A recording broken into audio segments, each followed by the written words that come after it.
Ua whakarewa hōtaka hou te ratonga ipurangi a Amazon e whai wāhi ai ngā pakihi hou ki ngā ratonga whakangungu, ngā ratonga hangarau me ōna tini kiritaki.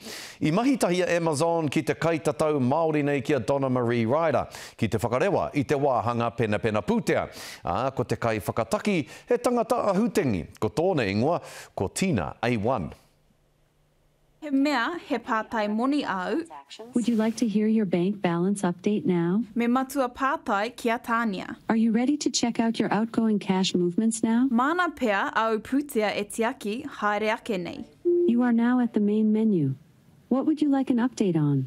He whakangāwari ake i te mātau ahu moni. So rather than people actually having to go into their accounting software, they can now just ask Tānia for their update.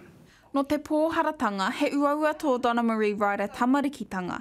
I nāia nei, e whai ana ia kia kaua tētahi atu whānau e whea ko ai. So we used to dream about what it would be like to have enough money to buy milk and bread. E mohio pai ana a Ryder, he wāhi tō te mātauranga, hei heki ake i ngā whānau i te pōharatanga. And so what I was going to do was I was going to get educated because she wasn't.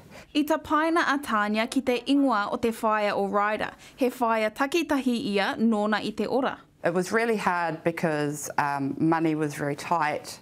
My mum was a solo mother with 3 children and she couldn't read and write. Alexa, open Tānia. Would you like to see what movements have taken place since yesterday in your income statement? He whakatau wairua te mahi a Tānia. Tanisha rohe, te karere.